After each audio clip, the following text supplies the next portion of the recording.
네, 오늘도 구원과 소망에 대한 주님을 기대하십니까? 네, 오늘도 함께 그 주님을 기대하시면서 또 값없이 우리 가운데 날마다 크신 은혜로 우리 삶을 붙드시고 또 구원도로 인도하시는 그 예수님을 기억하시며 함께 우리가 기쁨으로 또 감격함으로 함께 찬양하며 나가도록 하겠습니다.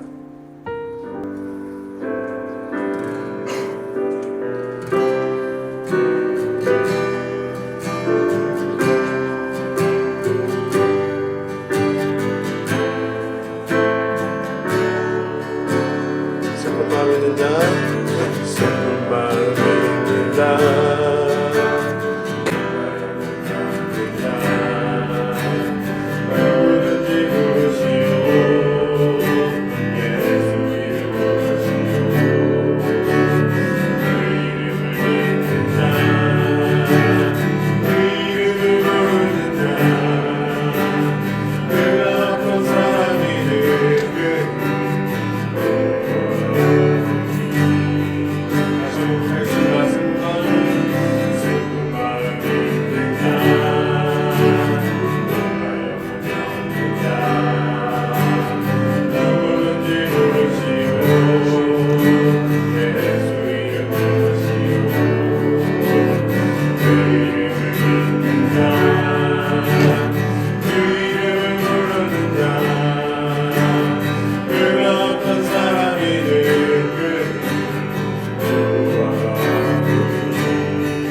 성령과 은혜가 충만하신 하나님, 우리에게 그 말씀을 주시고 그 말씀을 듣고 나눌 수 있는 교회로 모이게 하신 것을 감사합니다. 우리는 하나님 앞에 감히 나갈 수 없는 죄인인 우리를 예수 그리스도의 은혜를 힘입어 하나님의 은혜의 보좌 앞에 나아갈 수 있게 하심도 감사합니다. 그러나 우리는 하나님을 아는 지식보다 세상의 가치와 나의 경험을 쫓아가기를 즐거워합니다. 출애굽기에 하나님이 베푸신 은혜를 눈으로 목도하고도 광야의 길에서는 다시 애굽을 그리워하던 이스라엘 백성과 같은 삶을 살고 있음을 고백합니다. 원하기는 출애굽할 때 또한 광야에서 무수히도 보여주신 예수 그리스도를 보지 못한 이스라엘 백성과 같은 삶을 항상 선택하는 우리에게 지금도 말씀을 통해 끊임없이 보여주시는 예수님을 바로 보게 하여 주시옵소서.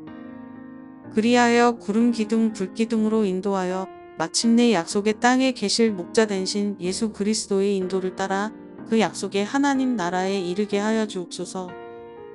오늘도 겸손히 주의 말씀을 들을 때에 보여주시는 예수 그리스도를 만나게 하여 주옵소서. 모든 것 감사드리며 우리 구주 예수님의 이름으로 기도합니다. 아멘. 네, 우리 다 같이 함께 창세기 43장 25절에서 34절의 말씀을 우리 함께 교독하도록 하겠습니다.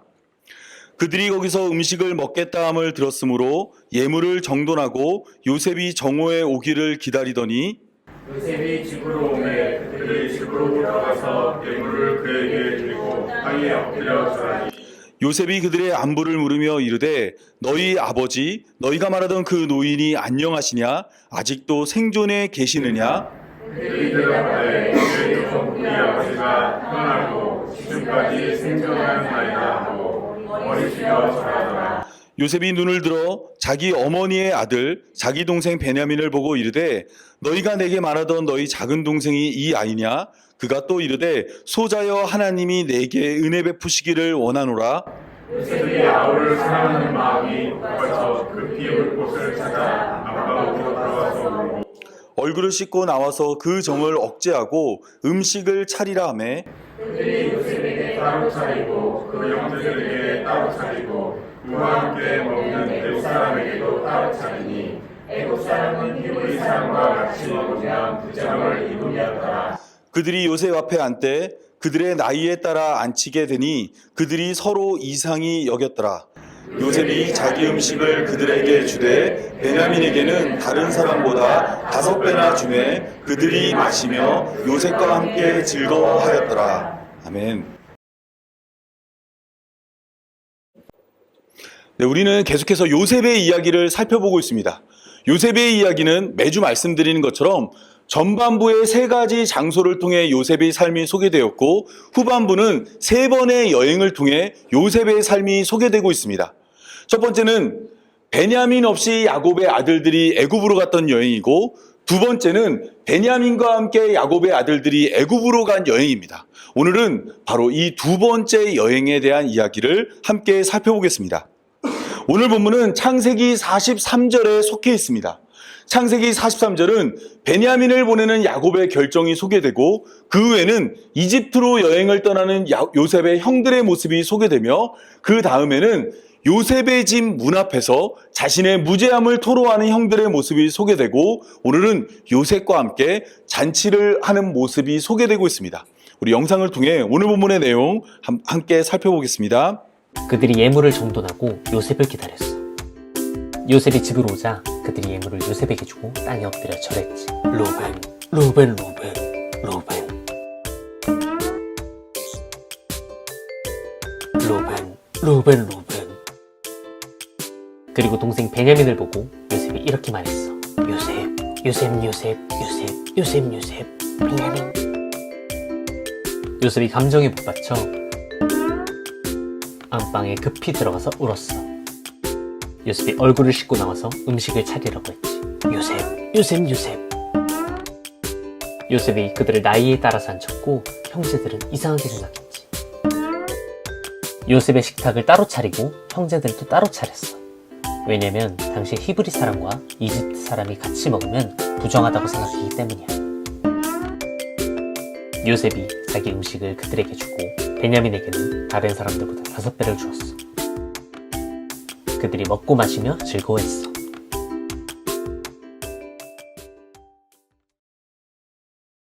네, 오늘 본문의 내용은 짧습니다. 짧은 대신에 그 안에는 많은 이야기들이 담겨져 있습니다. 우리 한 절 한 절 오늘 본문을 먼저 살펴보고 오늘 본문이 말하고자 하는 바를 좀 더 깊게 나누겠습니다. 창세기 43장 25절에 의하면 그들이 거기서 음식을 먹겠다함을 들었으므로 여기서 말하는 그들은 요셉의 형제들입니다. 그리고 거기서라는 것은 요셉의 집입니다. 요셉의 형들은 요셉의 집에서 음식을 먹겠다는 소리를 들었습니다. 그리고 예물을 정돈하고 여기서 나와 있는 예물은 가나안 땅에서부터 가지고 나온 예물입니다. 야곱은 그의 아들들에게 3가지를 챙겨서 떠나라고 말했습니다. 첫째는 예물이고, 둘째는 돈이고, 3번째는 베냐민입니다. 예물을 정돈한 요셉의 형제들은 요셉이 정오에 오기를 기다렸습니다. 가장 밝은 때에 요셉이 빛처럼 그들에게 임할 것입니다. 26절은 바로 그러한 요셉이 집으로 들어오는 모습을 소개하고 있습니다. 요셉이 집으로 오매 그들이 집으로 들어가서 예물을 그에게 드리고 땅에 엎드려 절했습니다. 그런데 이러한 모습이 2번에 걸쳐 소개되고 있습니다. 28절에도 그의 형제들이 요셉에게 머리 숙여 절했다라는 모습을 소개하고 있습니다. 이러한 것은 지난번에 살펴봤던 창세기 42장에도 나와 있습니다. 요셉의 형들은 요셉을 만났을 때 요셉 앞에서 땅에 엎드려 절했습니다.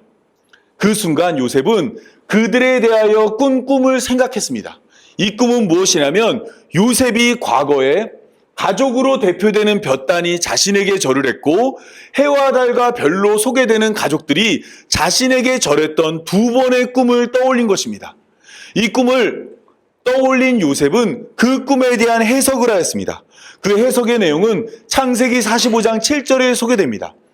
하나님이 큰 구원으로 당신들의 생명을 보존하고 당신들의 후손을 세상에 두시려고 나를 당신보다 먼저 애굽에 보냈다라고 요셉이 말을 하였습니다. 여기서 우리는 하나님이 우리를 구원하는 방법을 알아야 합니다. 창세기 50장 20절에 이렇게 기록되어져 있습니다. 당신들은 나를 헤아려 했으나 하나님은 그것을 선으로 바꾸사 오늘과 같이 많은 백성의 생명을 구원하게 하셨다라고 말하고 있습니다. 요셉은 형제들에 의해서 애굽에 팔려갔습니다. 그런데 그것은 하나님의 뜻이었고 그러한 하나님의 뜻을 따라 요셉은 애굽의 총리가 되어 기근 가운데서 그의 형제들을 구원해냈습니다. 이것은 하나님이 자기 백성을 어떻게 구원할지를 요셉을 통해 보여준 것입니다. 하나님은 요셉처럼 예수님을 이 땅에 보내주었고 예수님을 알아보지 못한 사람들은 예수님을 십자가에 못 박아 죽였습니다. 그런데 오히려 그 일로 말미암아 하나님의 구원이 완성되었습니다. 예수님이 죄인들의 죄를 대속함으로 우리를 구원한 것입니다. 따라서 오늘 요셉의 이야기는 하나님이 어떻게 자기 백성을 구원하는가를 말하고 있습니다. 요셉에게는 꿈을 통해서 그러한 이야기를 알려주었고 우리에게는 이와 같이 성경을 통해 하나님이 어떻게 우리를 구원하는지 말하고 있습니다. 요셉은 집으로 들어왔습니다. 집으로 들어오자 형들이 예물을 드렸고 드디어 요셉과 형들의 대화가 시작됩니다. 요셉이 형들의 안부를 물어봤습니다. 여러분 잘 보시면 요셉이 형들에게 잘 지냈는지 물어봤어요. 그러면 형들의 대답을 기다려야 되잖아요. 근데 요셉은 형들의 대답을 듣지 않았습니다. 왜냐하면 요셉의 관심은 형들에게 없었거든요. 요셉은 곧장 형들의 대답을 듣지도 않고 너희 아버지, 너희가 말하던 그 노인이 안녕하시냐? 아직도 생존해 계시냐? 물었습니다. 제가 이 본문을 읽었을 때 뭔가 이상함을 느꼈습니다. 질문의 순서가 조금 이상하다라는 생각을 했습니다. 우리 같으면 너희 아버지가 살아계시냐? 그리고 너희 아버지가 안녕하시냐? 물어보는 게 어찌 보면 정상일 수 있습니다. 그런데 요셉은 가장 먼저 물어본 것은 너희 아버지가 안녕하시냐? 아직도 생존해 계시냐? 물었습니다. 이러한 순서는 오늘 본문이 소개하는 안녕이란 단어에서 그 이유를 찾을 수 있습니다. 안녕이란 단어는 샬롬이란 단어입니다. 샬롬이란 단어는 유대인들에게 인사말이자 예의를 표하는 말입니다. 요셉은 그의 아버지가 샬롬한지를 물어보고 생존에 계신지를 물어본 것입니다. 이러한 질문 순서를 따라 요셉의 형들은 요셉에게 대답했습니다. 주의 종 우리 아버지가 평안하고 지금까지 생존하였다라고 말하였습니다. 그리고 난 후에 요셉이 진짜로 보고 싶었던 한 사람에게 이제 관심을 표합니다. 그는 바로 베냐민입니다. 오늘 본문은 요셉과 베냐민의 관계를 우리가 잊어버렸을까봐 그 둘의 관계를 명확히 소개하고 있습니다. 요셉이 눈을 들어 자기 어머니의 아들, 자기 동생 베냐민을 보고 이르되 너희가 내게 말하던 너희 작은 동생이 이 아이냐 물어봤습니다. 사실 요셉은 한 번에 그 동생을 알아봤을 거예요. 그런데도 불구하고 요셉은 질문을 먼저 던졌습니다. 너희 작은 동생이 이 아이냐? 그리고 난 후에 이번에도 그들의 대답을 듣지 않았어요. 그러면서 소자여 하나님이 내게 은혜 베푸시기를 원한다라고 말했습니다. 여기서 말하는 소자는 히브리어 원어로 살펴보면 내 아들아입니다. 요셉은 이 베냐민을 보고 내 아들아라고 이야기했어요. 왜 이렇게 얘기했냐면 베냐민은 그의 어머니가 베냐민을 낳다가 죽었거든요. 그러면 베냐민에게는 어머니가 없습니다. 이때 아무래도 베냐민을 많이 돌봤던 사람이 그의 형 요셉이었던 것 같습니다. 그래서 요셉은 그의 동생 베냐민을 내 아들아라고 이야기를 했던 것입니다. 그리고 요셉이 아우를 사랑하는 마음이 복받쳐서 급히 울 곳을 찾아 안방으로 들어가서 울었어요. 너무 오랜만에 동생을 만나니까 그 감정이 복받쳐가지고 눈물을 막 흘린 겁니다. 이러한 감정의 표현이 솔로몬의 재판에도 나타납니다. 우리가 예전에 한번 살펴봤던 솔로몬의 재판을 보면 두 여자 가운데 진짜 엄마가 아이를 잃게 되었을 때 이러한 말을 하고 있습니다. 여자가 그 아들을 위하여 마음이 불붙는 것 같아서 왕께 아뢰어. 마음이 불붙는 것 같아서라는 표현이 마음이 복받쳐와 같은 표현입니다. 아들을 잃게 되었을 때 그 간절한 마음이 지금 요셉에게도 나타나서 요셉은 울 곳을 찾아서 안방에 들어가서 눈물을 흘린 것입니다. 그러면서 요셉은 베냐민을 만났을 때 여러 말을 나누지 않았어요. 요셉은 베냐민에게 딱 한마디를 합니다. 그 말이 무엇이냐면 하나님이 내게 은혜 베푸시기를 원하노라. 여러분 오랜만에 만난 베냐민과 요셉의 대화는 많은 말이 하고 싶었을 것입니다. 그동안 어떻게 지냈니? 형들이 괴롭히진 않았니? 얼마나 잘 먹고 잘 입고 어떻게 지냈니? 많은 궁금함이 있었지만 요셉은 베냐민에게 딱 한마디 하나님이 내게 은혜 베푸시기를 원한다라는 말을 했습니다. 요셉이 왜 이렇게 이야기를 했냐면 요셉이 인생을 살아가면서 여러 가지 것을 경험했지만 그가 경험한 것 중에 가장 좋은 것이 무엇이었냐면 바로 하나님의 은혜였기 때문입니다. 요셉은 보디발의 집에 팔려갔지만 하나님의 은혜로 가정 총무가 되었습니다.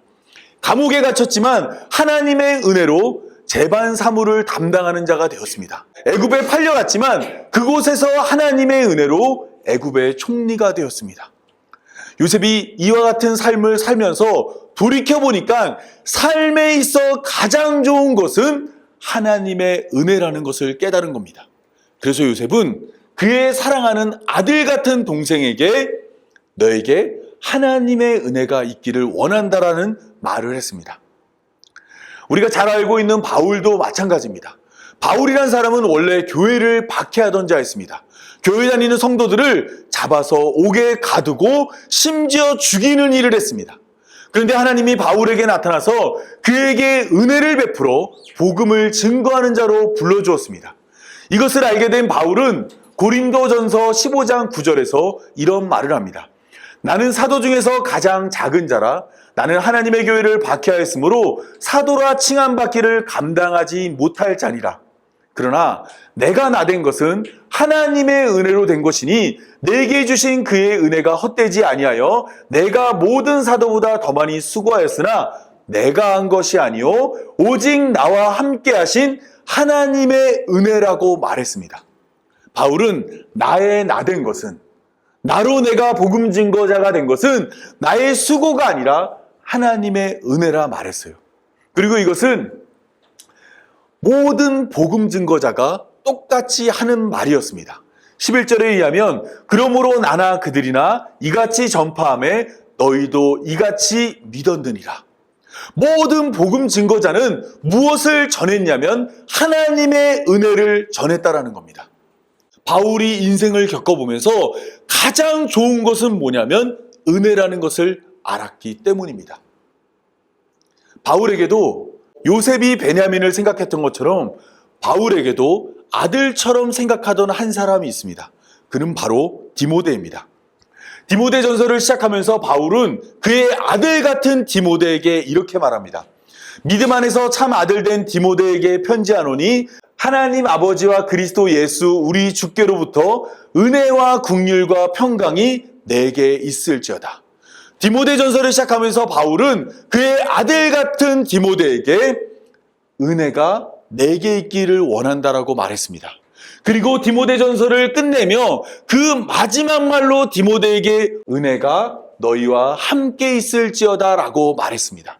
디모데후서를 시작할 때도 마찬가지로 바울은 하나님 아버지와 그리스도 예수 우리 주께로부터 은혜와 긍휼과 평강이 내게 있을지어다 라고 말했습니다. 그리고 디모데후서를 마무리하면서도 동일하게 은혜가 너희와 함께 있을지어다 라고 말했습니다. 바울도 마찬가지로 그의 아들 같은 디모데에게 가장 좋은 것을 전했는데 그것이 무엇이냐면 바로 은혜입니다. 그렇다면 우리는 이 세상 가운데서 무엇을 전해야 할까요? 세상은 이미 정의라는 것을 전하고 있습니다. 죄를 진 자는 벌해야 하고 정확한 값을 내야 물건을 내주는 것이 온 세상의 진리이고 온 세상이 원하는 바입니다. 그러나 우리는 우리가 사랑하는 자들에게 이와 같이 은혜를 전해야 합니다. 요셉이 베냐민에게 하나님이 내게 은혜 베푸시기를 원했다 말하는 것처럼 바울이 디모데에게 은혜가 너희에게 있을지어다 라고 말한 것처럼 우리는 우리가 사랑하는 자들에게 하나님의 은혜를 나눠줘야 됩니다. 용서하고 베풀고 사랑함으로써 우리가 어떠한 이유나 어떠한 목적을 갖고 누군가에게 섬기고 누군가에게 베푸는 것이 아니라 은혜로 많은 것을 나눠줘야 됩니다. 오늘 우리가 나누지 못하는 이유는 무엇일까요? 요셉에게는 은혜를 경험한 경험이 있거든요. 바울에게는 은혜를 경험한 경험이 있었거든요. 우리가 혹시라도 우리 삶에 은혜를 나누지 못하고 있다면 우리는 한번 돌아봐야 됩니다. 우리가 과연 은혜를 받았고 은혜를 누리고 있고 은혜를 감사하며 그 은혜가 나에게 정말로 중요한 것인지 또한 그 은혜가 정말로 나에게 값진 것인지 돌아보는 여러분들이 되었으면 좋겠습니다. 이제 요셉이 그의 집에서 식사를 하게 되었습니다. 요셉이 이제 눈물을 닦고 안방에서 나와서 그 정을 억제하고 종들에게 이렇게 말했습니다. 음식을 차리라. 종들은 대답을 한 후에 식탁을 꾸리는데 식탁을 한 상에 꾸리지 않았습니다. 세 그룹으로 나누어서 식탁을 마련했습니다. 요셉에게 따로 차려졌고 형제들에게 따로 차려졌고 또한 그와 함께 먹는 애굽 사람에게도 차려졌습니다. 즉 식탁이 세 개인데 하나는 요셉, 하나는 요셉의 형제들, 하나는 애굽 사람들을 위해서 식탁이 마련된 것입니다. 이렇게 식탁을 마련한 이유는 애굽 사람은 히브리 사람과 같이 먹으면 부정함을 입는다라고 생각했기 때문입니다. 실제로 이러한 기록은 역사에도 남아 있습니다. 헤로도투스라는 그리스 역사가는 그의 작품 역사라는 책에서 그들은 외국인 혐오증이 있었대요. 그리고 이집트인의 엄격한 사회적 규범은 이방인과 어울리지 않는 것입니다. 또 다른 역사가인 디오도로스는 이집트 관습은 다른 국가에 대한 이집트의 우월감에서 비롯되었다라고 말합니다. 이집트는 굉장히 앞선 나라로서 다른 이방인들을 모두 하등하다고 취급했던 겁니다. 가장 구체적으로 이집트인들의 식습관을 소개하고 있는 것이 스트라보라는 사람인데, 그는 이렇게 말하고 있습니다. 이것이 이집트인들의 풍속이니라. 그들은 모두 처음부터 지나치게 교만하여 다른 모든 사람들을 자기보다 아래에 있다고 생각하며 특히 식탁에서 외국인과 친밀한 교류를 피한다라고 기록했습니다. 때문에 식탁이 3개로 마련돼서 각각 식사를 하게 되었습니다. 그런데 요셉이 형제들을 바라보다가 요셉이 형제들을 자리에 앉혀줍니다. 그들의 나이에 따라 앉히게 되니 그들이 서로 이상히 여겼더라. 나이가 많은 사람부터 나이가 적은 사람까지 한 명 한 명 찍어가며 이 자리를 마련해 준 겁니다. 한 명 한 명을 정확히 자리에 앉혔어요. 사람들은 서로 이것을 이상하게 여겼다라고 말합니다. 그런데 우리가 여기서 관가하지 말아야 될 사실이 있습니다. 정말로 이상한 것은 나이대로 앉은 것만이 아닙니다. 정말로 이상한 것은 무엇이냐면 요셉이 그의 형들을 자신의 자리 앞에 앉혔다라는 겁니다.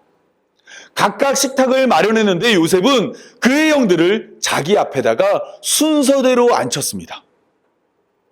뿐만 아니라 요셉은 자기의 음식을 그들에게 나누어 줬어요.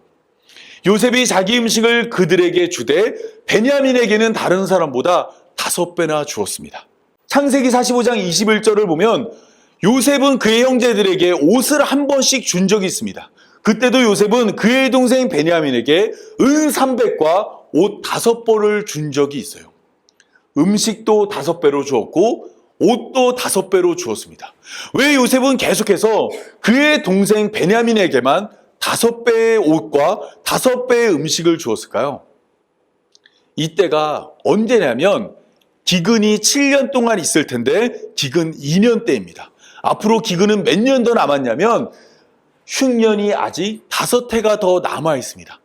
따라서 요셉이 5배의 음식을 주고 5벌의 옷을 주었다라는 것은 남은 흉년 동안에도 다른 형제는 몰라도 내 동생만큼은 내가 확실히 챙겨주겠다라는 요셉의 의지를 보여주고 있는 것입니다. 요셉은 음식을 나눠주고 그의 형제들과 함께 즐거워하였습니다.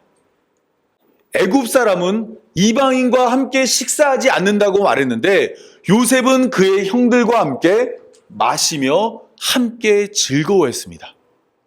이것은 요셉이 사람들의 시선과 상관없이 스스로 부정해지기를 선택한 것입니다.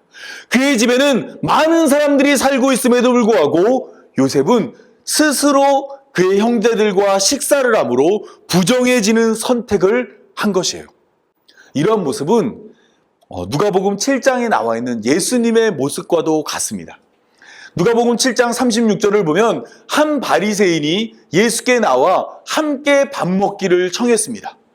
참고로 이 바리새인도 애굽 사람들처럼 부정한 자와 식사하는 것을 꺼리고 부정한 자와 식사하면 부정해진다고 생각을 했습니다. 예수님은 이 초대를 받아들여서 바리새인의 집에 갔습니다. 그런데 그 소문을 듣고 동네에 죄를 지은 한 여자가 있었는데 이 여자가 향유를 가지고 예수님께 나왔습니다.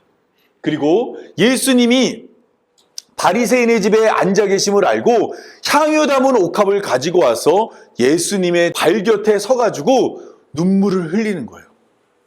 그리고 이 여자가 울면서 그 눈물로 발을 적시는 거예요. 이 여자가 자기 머리털로 예수님의 발을 닦고 그 발에 입 맞추고 향유를 거기에 부었습니다. 예수님하고 굉장히 가까운 거리에서 눈물을 흘렸고 머리로 발을 닦아주었고 향유까지 부었어요. 그 모습을 본 바리새인이 예수님에게 굉장히 실망했습니다. 예수님이 정말로 선지자라면 이 여자가 어떤 여자인지 알았을 텐데, 그러면 이 여자를 멀리 했을 텐데 이 여자를 가만히 내버려 두는 걸 보니까 예수님은 선지자가 아니구나라고 생각을 했던 겁니다. 그 여자가 어떤 여자였죠? 그 동네에서 죄를 지은 여자였습니다. 누구나 다 그 여자라면 다 멀리하는 그 여자를 예수님이 가까이 한 것입니다. 이때 예수님이 이 이야기를 듣고 시몬을 불렀습니다. 시몬을 불러서 이렇게 이야기합니다. 빚주는 사람에게 빚진 자가 둘이 있어 하나는 500데나리온을 빚졌고 하나는 50데나리온을 빚졌는데 갚을 것이 없으므로 둘 다 탕감하여 주었으니 둘 중에 누가 더 그를 사랑하겠느냐. 예수님은 이 바리새인의 마음을 알고 시몬에게 한 비유를 들려줬습니다. 어떤 한 사람에게 500데나리온 빚진 자와 50데나리온을 빚진 자가 있는데 이들의 빚을 다 탕감해 줬어요. 그리고 난 후에 베드로에게 물어봤습니다. 두 사람 중에 누가 더 사랑을 받았는지 물어봤습니다. 500데나리온 빚진 자의 빚을 탕감해 주고 50데나리온 빚진 자의 빚을 탕감해 줬어요.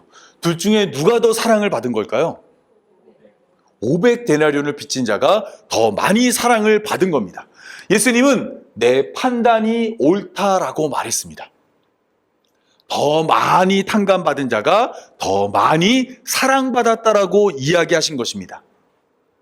그러면서 예수님은 내가 내게 말하노니 그의 많은 죄가 사하여 줬도다. 이는 그의 사랑함이 많음이라 사함을 받는 일이 적은 자는 적게 사랑한다라고 말씀하였습니다. 즉 많이 용서받으면 많이 사랑받은 거고 적게 용서받으면 적게 사랑받은 겁니다.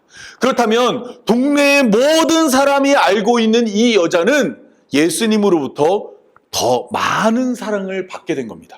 그러나 스스로 생각할 때 용서받을 것이 없다고 생각했던 바리새인은 예수님으로부터 적게 사랑받게 되는 겁니다. 바울도 똑같은 이야기를 하고 있습니다. 바울은 그러나 죄가 더한 곳에 은혜가 더욱 넘쳤다라고 말합니다. 우리가 많은 죄를 짓더라도 하나님은 그것을 죄가 많다고 해서 외면하는 것이 아니라 우리가 많은 죄를 지었더라도 하나님은 많은 은혜로 우리를 용서한다라고 말하고 있는 것입니다. 하나님의 용서는, 하나님의 은혜는 한계가 없습니다. 하나님은 숫자를 세워가면서 너 전에도 이거 했는데 지금도 이렇게 라고 하면서 더 이상 은혜를 멈추는 분이 아닙니다. 하나님의 은혜는 우리가 죄를 많이 지으면 많이 지을수록 그것에 비례하여 더 많은 은혜로 우리를 건져주시는 것입니다.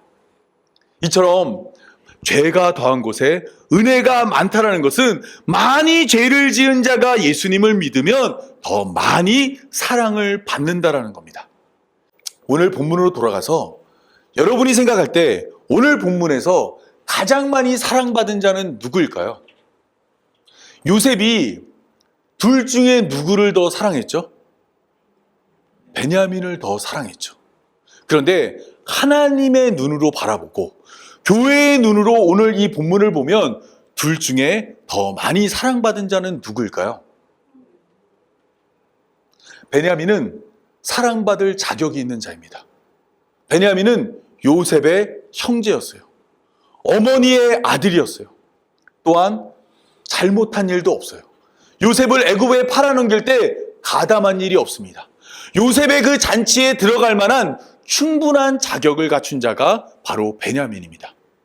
하지만 요셉의 형들은 이 잔치에서 음식을 받고 함께 마시며 즐거워할 만한 자격이 없는 자입니다.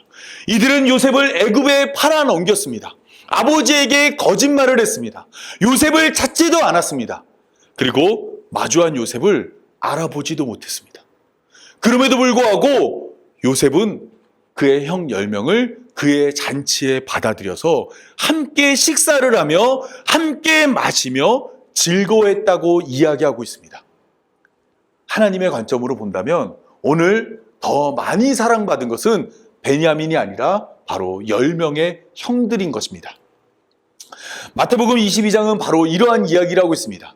예수님이 혼인잔치의 비유를 들려주면서 천국은 마치 자기 아들을 위하여 혼인잔치를 베푼 어떤 임금과 같다고 말합니다. 임금은 종들을 보내 청한 사람들을 혼인잔치에 초대했습니다. 그런데 그들이 오기를 싫어했어요. 다시 한번 종을 보냈는데 한 사람은 밭으로, 한 사람은 자기 사업하러 갔습니다. 그 남은 사들은 종들을 잡아 모욕하고 죽이기까지 했습니다. 혼인잔치를 준비했는데 혼인잔치에 아무도 오지 않겠다고 말한 거예요. 임금은 화가 났습니다. 그래서 군대를 보내서 그들을 진멸하고 동네를 불사르고 종들에게 이야기합니다. 혼인잔치는 준비되었으나 청한 사람들은 합당하지 아니하니 내 길거리에 가서 사람을 만나는 대로 혼인잔치에 청하여 오라 한대.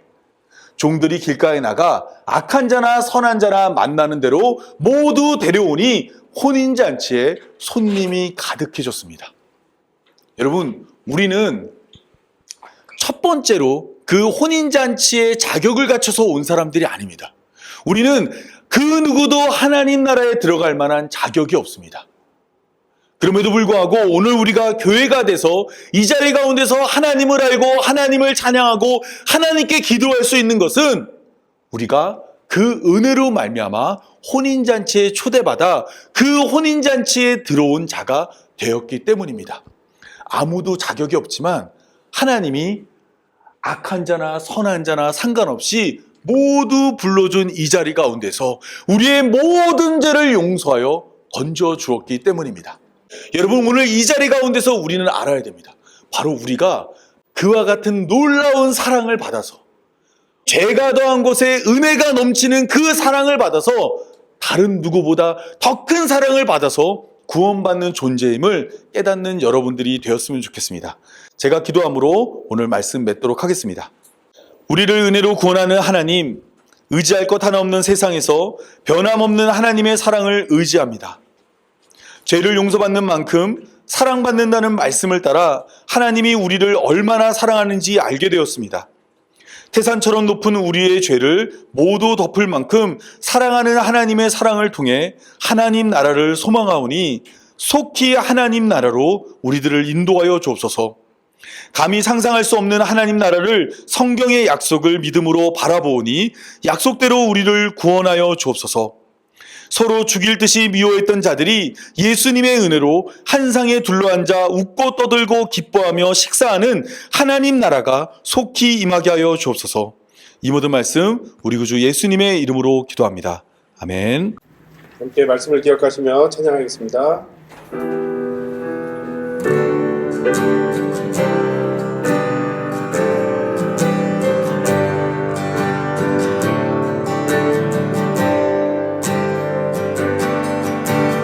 땅 위에 오신 하나님의 본체 십자가에 달리사 우리 되사하셨네.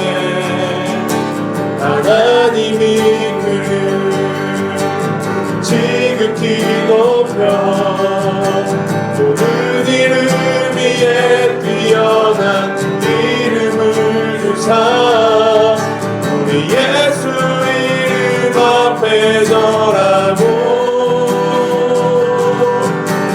모든 힘이 주를 치리네. 영광 주에 오실 보리라 선포해 왕께 만세 존귀와 위엄을 찬양해 왕의 왕께 만세 주의 예수 하나님 우리 고대하네 우리 고대하네 주님 오실 그날 다시 사신 왕의 영광 이 땅을 비추네. 사단의 권세는 주 앞에 무너져 영과 진리의 유광대 예수 이름 앞에 절하고 모든 힘이 주를 치네. 왕중에 오실 보리라 선포해 왕께 만세 존귀와 위엄을 찬양해 왕께 만세 주 예수 하나님. 우리 축도로 오늘 예배를 마치겠습니다. 이제는 죄가 더한 곳에 더 많이 흘러넘치는 예수님의 은혜와 용서받은 만큼 사랑하는 하나님의 사랑과 죄인의 자리로 인도하여 구원하는 성령의 인도하심이 하나님 나라를 소망하는 모든 성도들과 영원토록 함께하길 간절히 축원하옵나이다. 아멘.